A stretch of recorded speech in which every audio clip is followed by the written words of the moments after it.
There is a phrase that has quietly shaped the way women relate to their bodies: hormonal balance.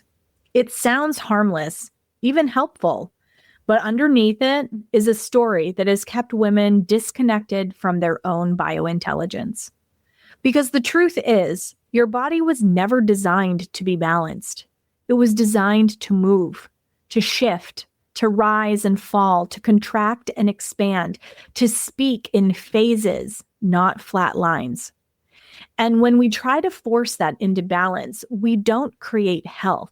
We create self-doubt. We start to believe something is wrong with us when we're tired in our luteal phase, when we need silence in our menstrual phase, when we feel expansive, expressive, or sensitive at different times of the month. But what if none of that is imbalance? What if it's intelligence? In this episode, I'm breaking open the myth of hormonal balance through the lens of Cycle Alchemy and offering a new language for women's health that doesn't pathologize your rhythm, but actually listens to it. Because your cycle is not something to be fixed. It's something to understand. And once you stop trying to balance yourself and start leaning into how you belong in your body, your health will resume once more. Hi, I'm Adrienne Irizarry. I'm an East Asian medicine practitioner who is passionate about women's health and helping women to live their best lives. My goal is to put you in the driver's seat of your health, offering holistic solutions for a symptom-free life. Statements made in this program are for educational purposes only and not intended as a substitution for medical consultation or advice. We do not claim to diagnose, treat, or cure any diseases. This podcast is inclusive and welcomes all gender identities. The focus of the program is on biological function, and we will use the term women throughout, but it is referencing physiological and social challenges for biology, not identity. Come as you are. I am happy you're here and welcome all performances of identity. I hope you find something helpful in this show.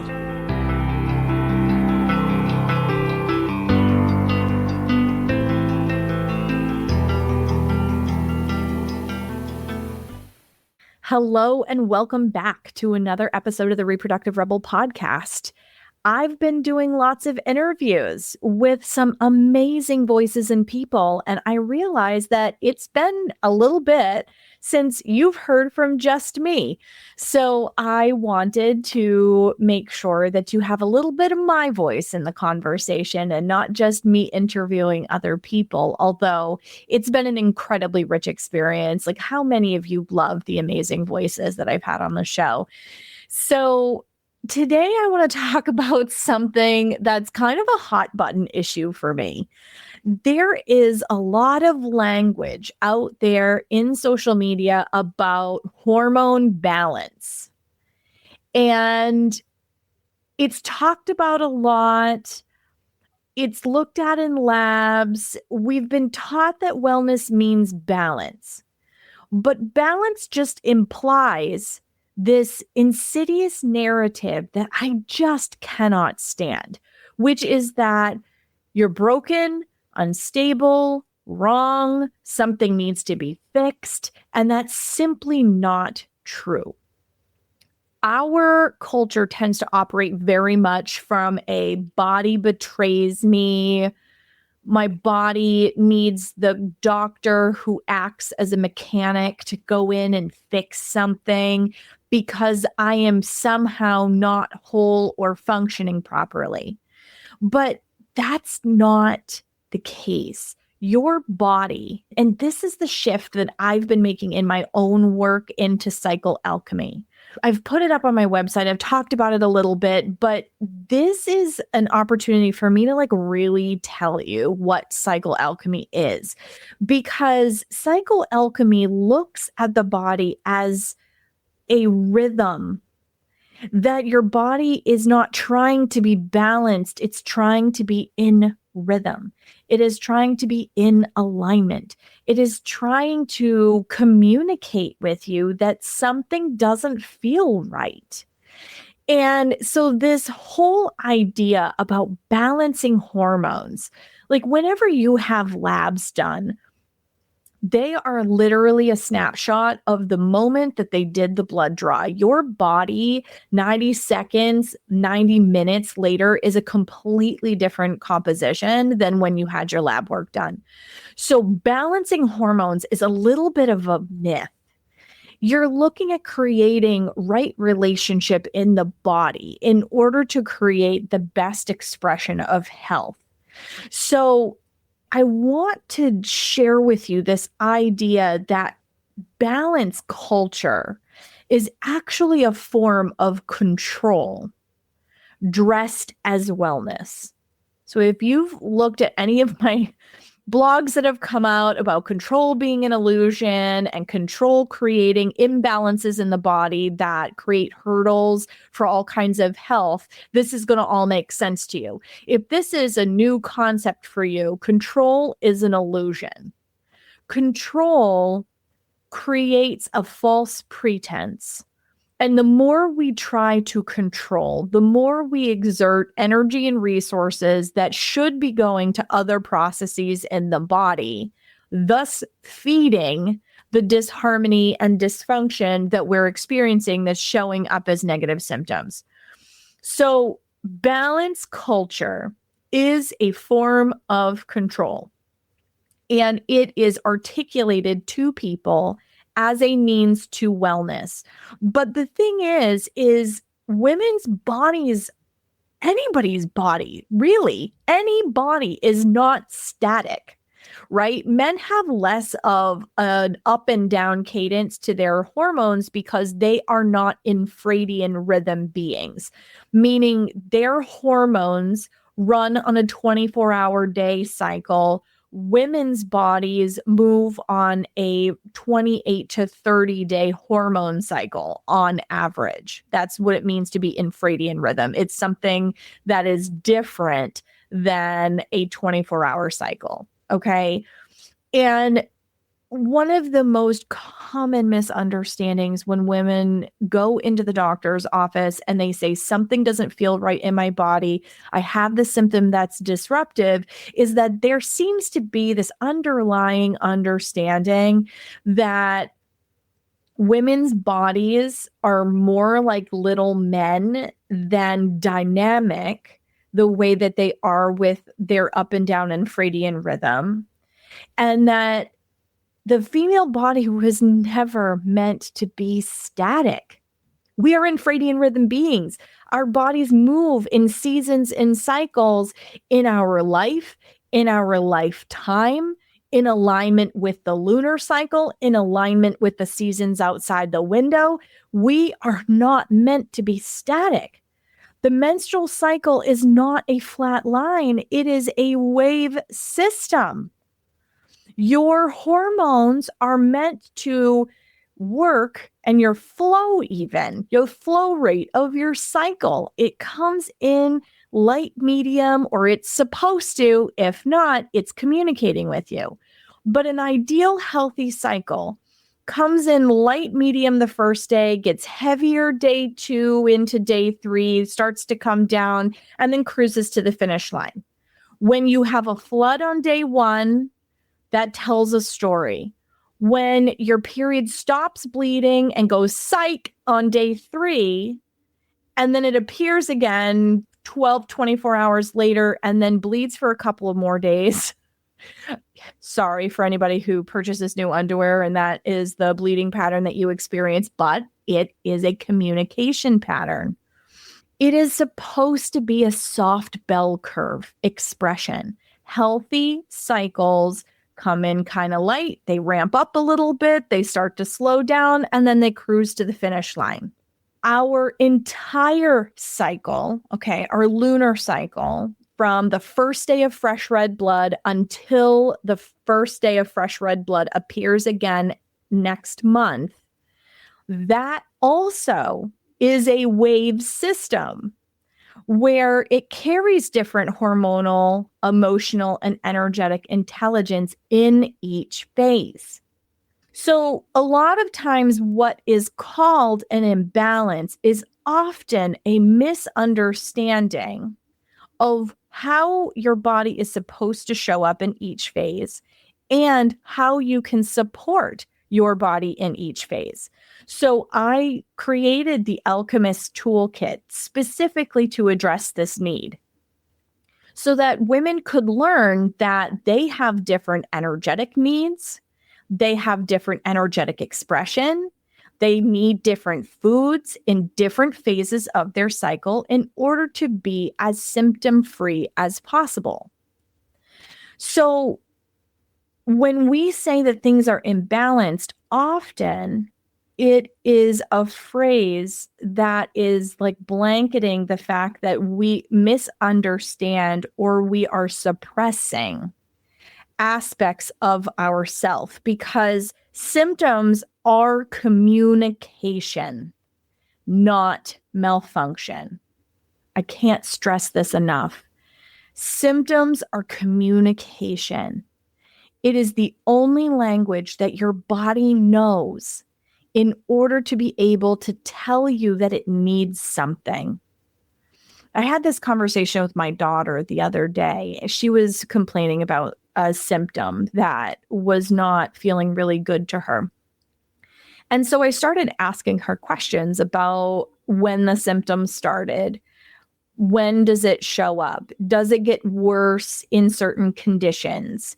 And what we determined is that her body was telling her that a particular social situation was too stressful, and she would end up with a rash over her throat. So her body was saying, I'm having a hard time expressing myself here.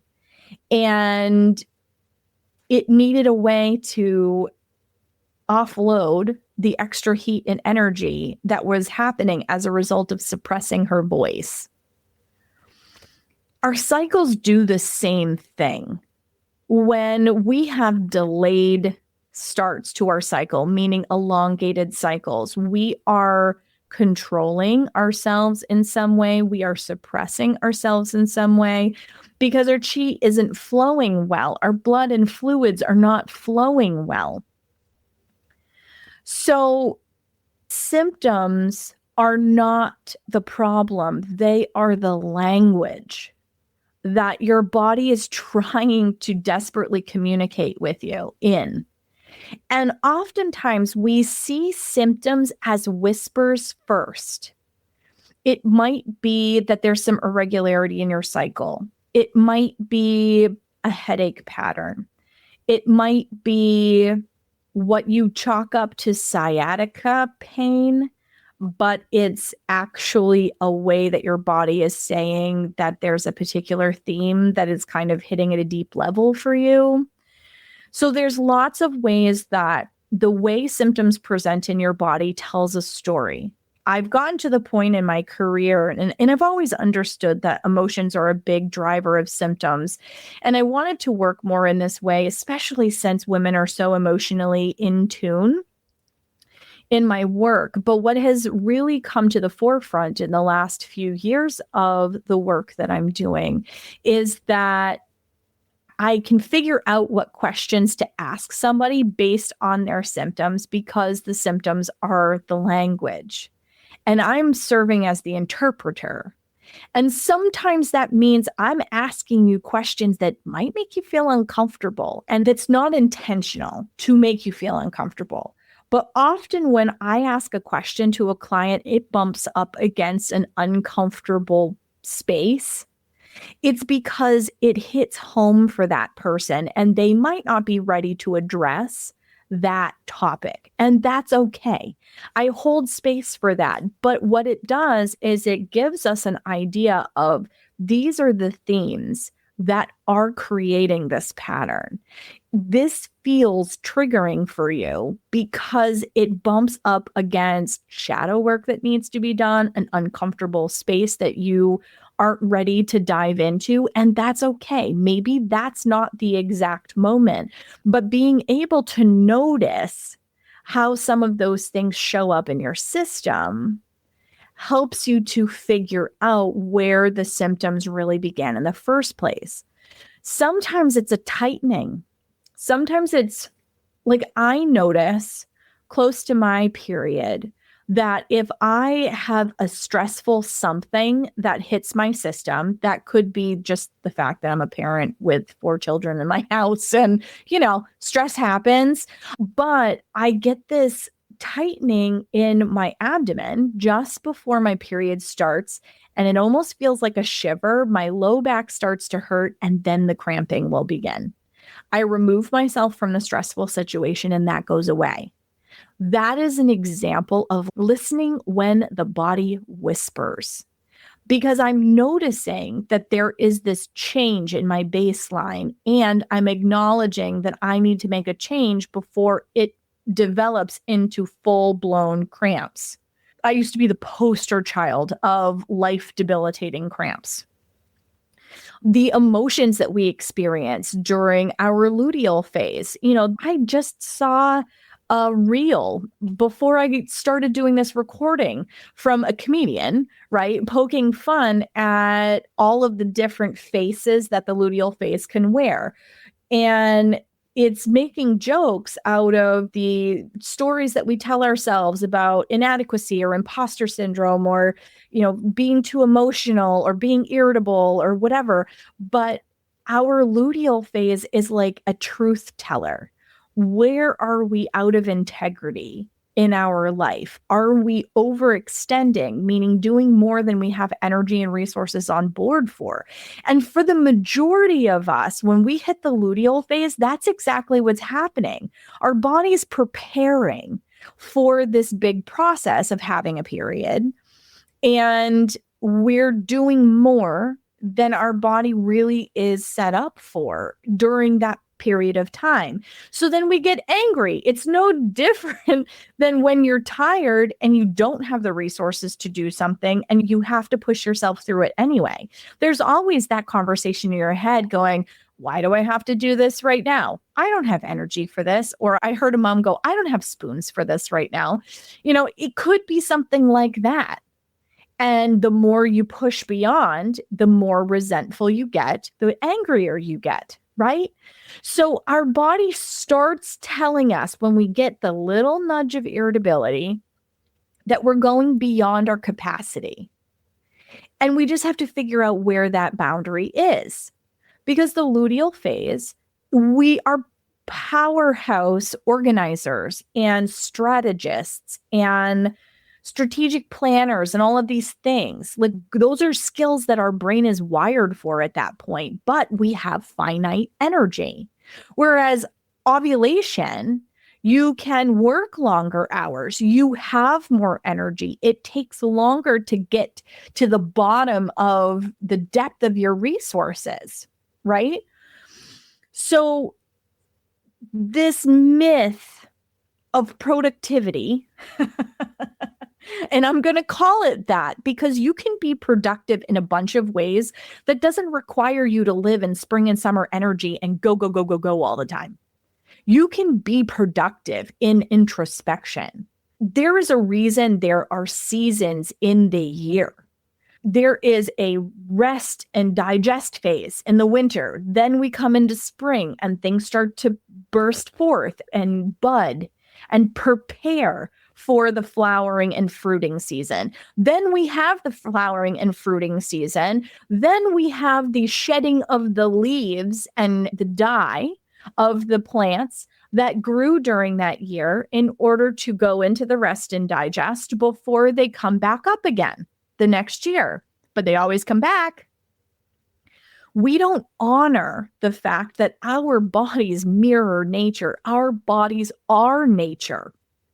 So modern health culture comes from this like linear masculine coded system of productivity, and you have to be in the spring and summer energy all the time, and your energy is not allowed to fluctuate, and your productivity is never supposed to change. It's supposed to be like the little engine that could, day in and day out, and it doesn't matter.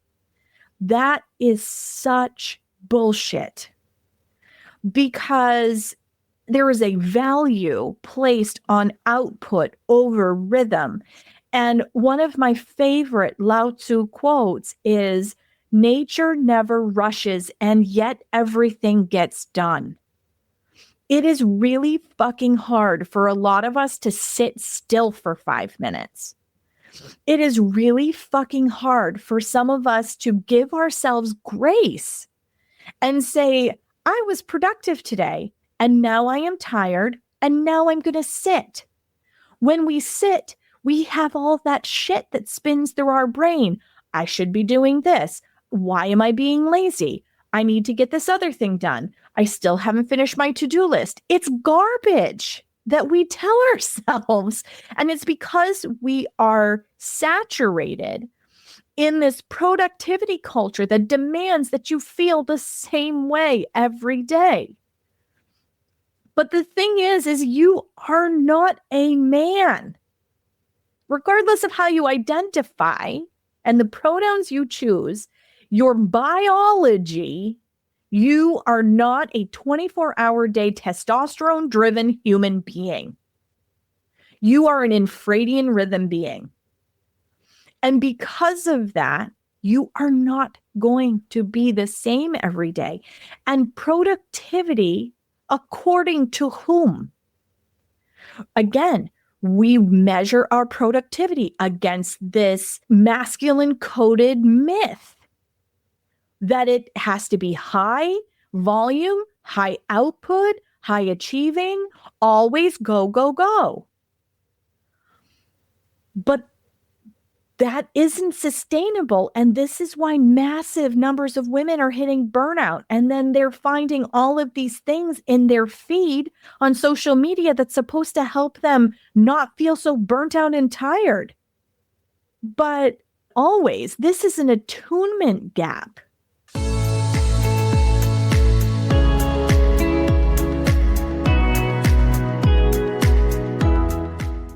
Before we go deeper into this, if you're listening and thinking, I want more of this kind of conversation, the Rebel Frequency Inner Circle is where we continue in. It's a private space with one bonus episode each month, plus small practices and a community of women doing this work in real life. You can join us through the link in the show notes. All right, back to the show.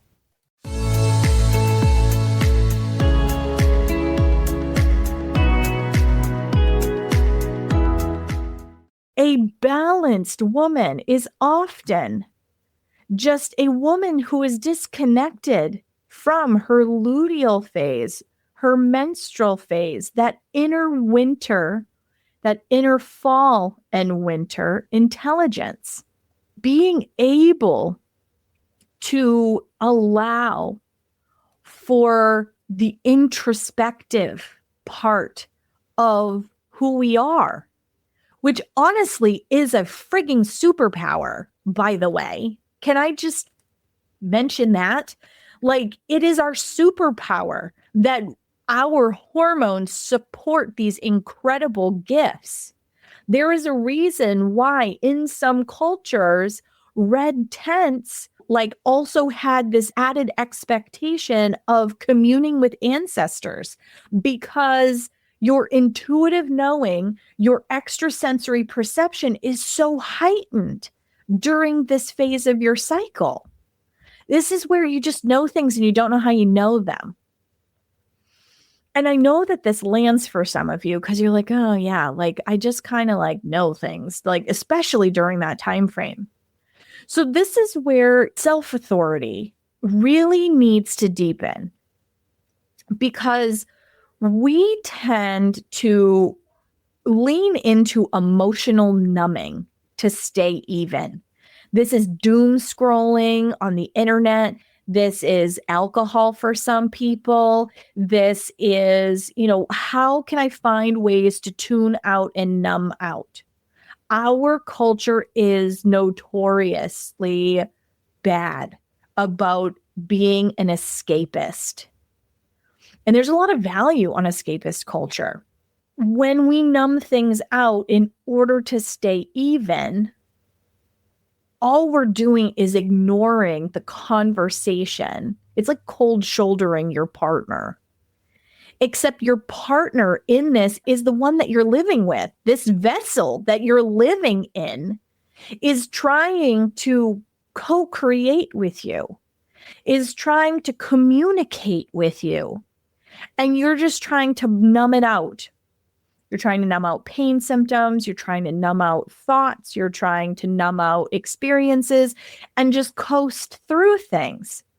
But our bodies are meant to experience these things and give us information. This is how we knew to get away from the tiger in the woods. Our spidey senses would tell us, ooh, there's something hinky over here. I need to get away from it. And it would take us in another direction. That is a safety system that we have on board. Except today's modern day tiger is 100 unanswered emails in your inbox.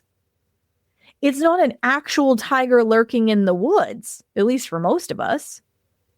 So our modern day culture creates these stressors. And because we're getting hit with so many of them all the time, we're like, oh, my nervous system's in overload. Like, I need to numb this out in order to survive. What really scares me is when I see women whose button is stuck in the on position and they've been so stressed for so much of their life, they actually have no perception of how stressed out they are. This is a culture-wide problem. Ignoring luteal phase emotional intensity is ignoring biological intelligence. So when we think that our luteal phase is a problem, I get emotional and I get angry and I hate everybody and I turn into a fire-breathing dragon, like we think that we need to medicate that away. But it's a conversation. It's biointelligence. So we live in this culture. There's a beautiful book by Liz Koch about the psoas. And one thing that she says in that book is comparing the medical model to a mechanic, and that we have a biomechanistic way of looking at the body. And really what is more serving for overall health and wellness is a biointelligent understanding of the body. I can't take credit for that brilliance, but it is something that I talk to my clients about a lot. Biological intelligence is far superior to anything that comes out of our cerebral understanding from this thing that sits on our shoulders. Burnout happens from trying to force the same energy that we have in the follicular phase, okay? That's like spring outside of your window, that budding, when the trees start to bud and the flowers are like real close to opening and that kind of thing. That is follicular phase energy. That energy before the fruiting and flowering happens is generative. Okay, it's about creating and trying to keep going and all of that type of thing. You're preparing for.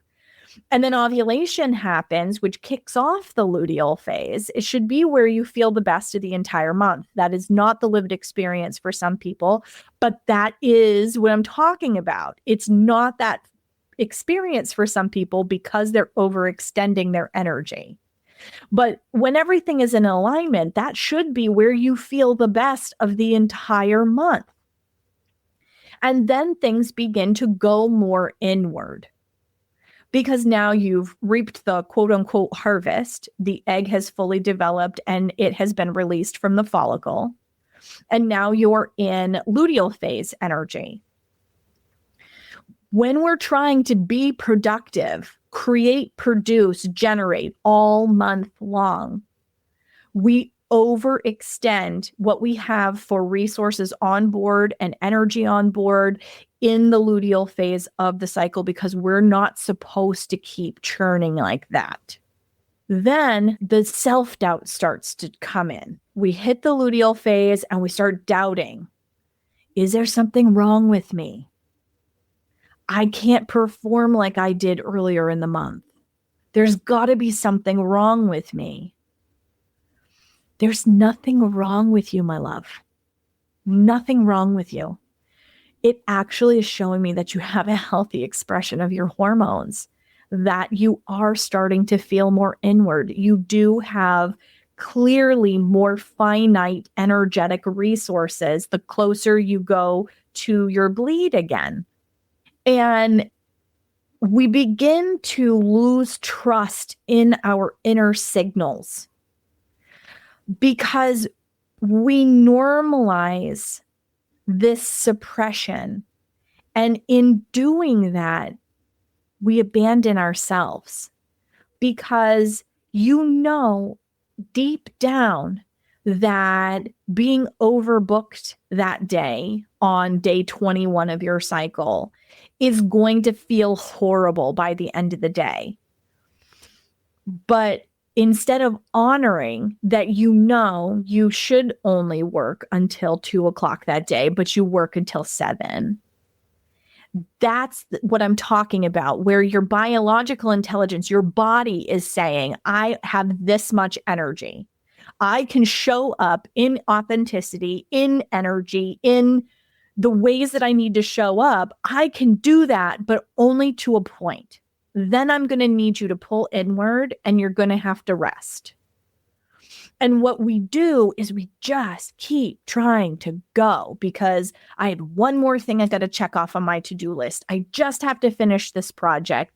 I have to go to this kid's concert tonight. My kid has a game and I've got to drive them around to 3 different fields, whatever it is.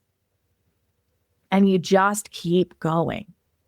And then we get frustrated when our body goes from a whisper saying, hey, I'm tired. Like, can we honor this a little bit and like maybe slow down, to cramping and ovulation symptoms and breakthrough bleeding that happens at times it shouldn't, and all of those things because you have scooted and bypassed what it was that was being said at a whisper, and now the body's starting to yell at you.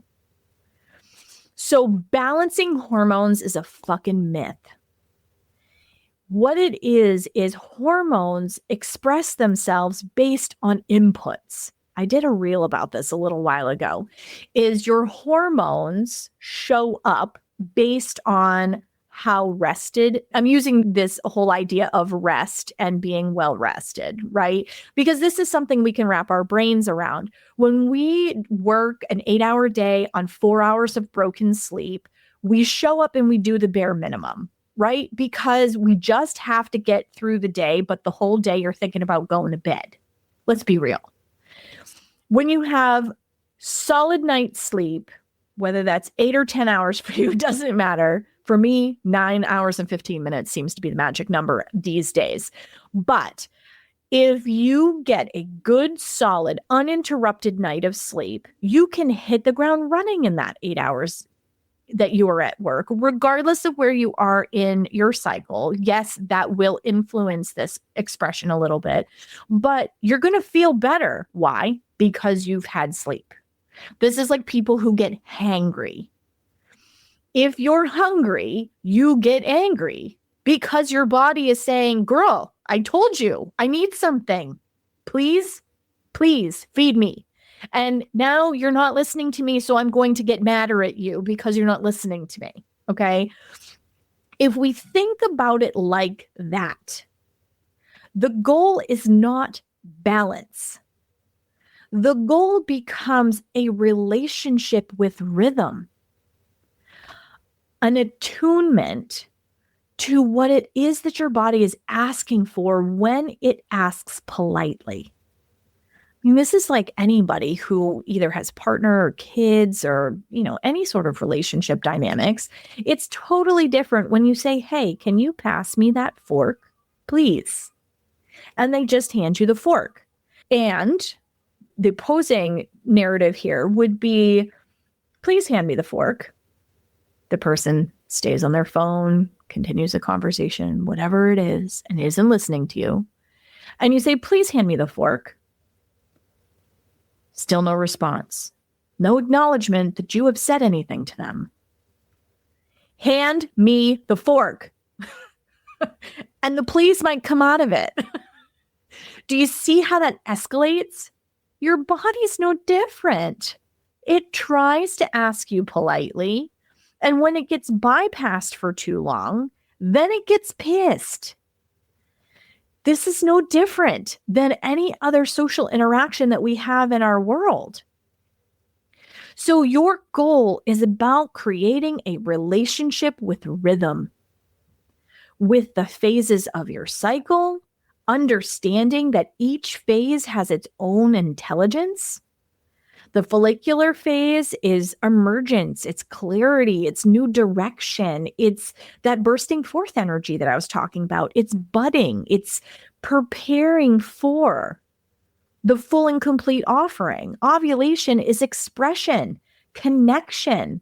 You're radiant because you're trying to attract a partner to get pregnant. Like biochemically, that's what's happening.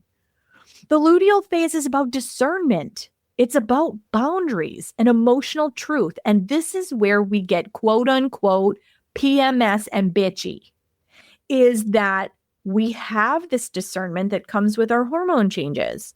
We have this emotional truth that comes with these hormone changes. And when those boundaries are not honored, whether we are allowing that porousness or we haven't actually articulated and established them, that's where we get pissy. Because somewhere at a cellular level, we're understanding that our boundary is not being honored, whether we're mad at ourselves or we're mad at the environment or whatever. That is a situational thing, right? But that's where the crankiness during the luteal phase comes in. Your menstrual phase is about release and inner knowing and insight. Again, the communing with the ancestors in red tents, like it is about being able to deeply drop in with your intuition and what it is that your body is saying that it needs. So when you stop trying to flatten these things and you start listening to them, they become guidance systems for you. So, we're looking at the flow of chi and making sure that energy, vital energy, is moving smoothly through your system. Disruption happens when we override this natural movement. This is where we get things like liver qi stagnation, which is the traditional Chinese medicine official terminology for you're stressed and your system is tightening up and stagnating and not allowing the free flow of energy through your system. Emotional fluctuations across the cycle are not pathology. They are normal movement through the energetic phases that is the embodiment of the feminine experience. The body expresses imbalances only when that rhythm is bypassed and ignored, not when it exists. So here is your invitation to really sit with yourself and ask some of these questions, like, what if fatigue is luteal phase intelligence asking for contraction? Is it inviting you to put up more boundaries and to put less on your plate during that time frame? I know when I started planning my work around the phases of my cycle, not only did I get seriously more effective, I saw a huge reduction in my symptom load. I'm somebody, if you've read my website and you have an intimate knowledge of me as a person, I used to be crippled by endometriosis. But why? It's because I bypassed my body. I tried to work like a little man because I fucking bought into the bullshit myth that I could do everything a man could do. Well, yes, holy shit, I can do everything a man can do. However, I need to do it in different timing. Doesn't mean I can't do it. I can do everything and then some. But the difference is I choose when to do it and where to hold boundaries because it's beyond my capacity at that time. Holy shit. That was mind bending for me when I first started this work. And now I look at it and it is a non-negotiable. If I don't have the energy, my kids now are very familiar with the term, I do not have enough energy for this today. And it's not that I am not honoring the fact that they need something. I'm telling them that I am at my energetic and emotional capacity that day, and I can't show up for them the way that I want to show up because I've reached my limit. I'm exhausted. And now they're going to start getting sharp, tired mama responses from me that is just going to piss them off because I'm going to have less and less of a filter. And like, it just gets nasty for everybody involved. So what if fatigue is luteal phase intelligence asking you to set more intentional boundaries? What if sensitivity is menstrual wisdom asking for you to go inward and get better acquainted with your inner knowing? What if the clarity bursts are follicular expansion? What if desire for connection is an expression of ovulatory energy? So well-being at the end of the day is not about balance. It's about coherence between phase and expectation. What can you actually ask of your body during this time frame? What tasks are you naturally hardwired to excel at so that you're working with the flow of the river rather than trying to swim against it? You expend so much more energy when you're trying to work against the natural flow of things. You make yourself more tired, more frustrated, more out of alignment, and more symptomatic. When you learn how your cycle functions and how your energy changes and how the needs of each cycle fluctuate and where those changes happen, now you're cooking with gas. You are flowing with the river instead of trying to swim as hard as you can against it. Health is when a woman is not fighting her current rhythm. You are not meant to be balanced. You are meant to be in a conversation with your cycle. Your hormones are not broken. They are speaking to you about where you are out of coherence in your life and in your lived experience. I'm going to invite you into self-trust instead of feeling like you are broken and you need to correct problems. Just starting to become aware of where you are in your cycle, what you judged about it. And when you acknowledge that judgment, don't judge yourself for having those feelings. We've been marinated in a culture that taught us that we're supposed to operate as if nothing changes every month. And places where you have judged yourself, I'm not productive enough. Oh my God, I'm so tired. I just have to get myself going and get through this thing today. And then you mental masturbation is what one of my clients called it. And I think it's a great term where like you go through all of this judgy shame, guilt spiral that you self-talk yourself into not enoughness, not doing enough, not being enough, not showing up enough. Like, fuck that noise. Those are where our body starts expressing symptoms. But hormones are merely an expression of the conversation. So I just want you to take from this episode, if you don't take anything else, take from this episode that you are not a broken thing to be fixed. You are a biointelligent body that is being invited through symptoms as a language into creating what is actually in alignment for you. You are being invited into a conversation around creating healthy boundaries that serve you regardless of anybody else's external expectations or any of the other noise.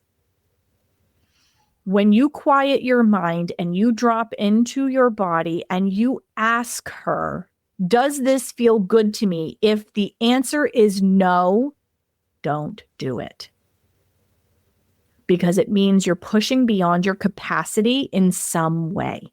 You will put yourself out of a coherent state in some way.